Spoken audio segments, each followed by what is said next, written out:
गांव के बाहर एक बहुत पुराना महल था जिसे लोग शापित महल कहते थे। कहते हैं बहुत पहले वहां एक तांत्रिक तपस्या करता था। उसकी एक ही ख्वाहिश थी, अमर होना। पर तंत्र विद्या में डूबे उस पागल तांत्रिक ने अमरता पाने के चक्कर में अपनी ही जान दे दी। तब से वह महल बंद पड़ा था।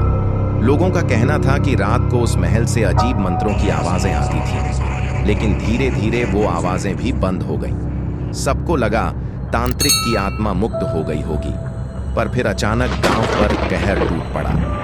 हर रात गांव से एक आदमी गायब होने लगा। जो भी रात को घर से बाहर जाता वो कभी वापस नहीं आता। लोग कहते थे रात को कोई शिकारी गांव में घूमता है और पूरा गांव ही उसका शिकार है। डर इतना बढ़ गया कि सूरज ढलते ही गांव में कोई घर से बाहर नहीं निकलता था। रात को गांव श्मशान जैसा महसूस होता। कुछ दिन पहले गांव में भोलू लौटा था। उसने गांव में यह सब सुना तो पहले तो उसे यकीन नहीं हुआ, पर जब उसके अपने सामने रात को कोई गायब हुआ तो उसे भी डर लगने लगा। भोलू ने पुराने किस्सों को पढ़ा, किताबें खंगाली। तभी उसे पता चला कि ऐसी आत्माएं तब तक चैन से नहीं रहती जब तक उनकी अधूरी इच्छा पूरी न हो जाए। तांत्रिक आज भी अमर होने की चाह में गांव वालों की बलि ले रहा था। भोलू ने पढ़ा कि ऐसी आत्माओं की ताकत उसी चीज में कैद होती है जिसमें मरते वक्त आखिरी बार उनका खून गिरा हो। वही उसकी शक्ति का असली घर थी। भोलू ने तय किया कि वो इसे खत्म करेगा। रात होने का इंतजार करते हुए भोलू ने खुद को तैयार किया। जैसे ही रात गहराई, तांत्रिक की आत्मा गांव में भटकने लगी। सब घरों में छुपे बैठे थे और भोलू दबे पांव उस खंडहर महल में घुस गया। अंदर जाते ही उसे टूटी दीवारें, तांत्रिक के पुराने सामान, हड्डियां और कंकाल बिखरे पड़े मिले। एक कोने में वो खोपड़ी रखी थी जिस पर अब भी सूखा खून लगा था। जैसे ही भोलू ने खोपड़ी उठाई, तांत्रिक की आत्मा उसके सामने प्रकट हो गई। तांत्रिक गुर्राया, मुझे रोक पाएगा? मैं अमर हूं।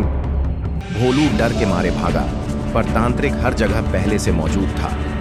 भोलू जानता था कि तांत्रिक की जान उसी खोपड़ी में है। उसने हिम्मत जुटाई। भोलू ने माचिस निकली और खोपड़ी में आग लगाई। तांत्रिक जोर जोर से चिल्लाया। हवेली की दीवारें कांपने लगी जैसे कोई भूकंप आया। खोपड़ी से काला धुआं निकलकर तांत्रिक की आत्मा में समाने लगा, पर आग की लपटों ने सब कुछ घेर लिया। भोलू ने आंखें बंद कर लीं और खोपड़ी को जलती आग में फेंक दिया।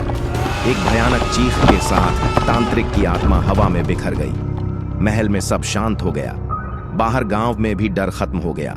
गायब लोग तो वापस नहीं आए, लेकिन गांव फिर से सुरक्षित हो गया।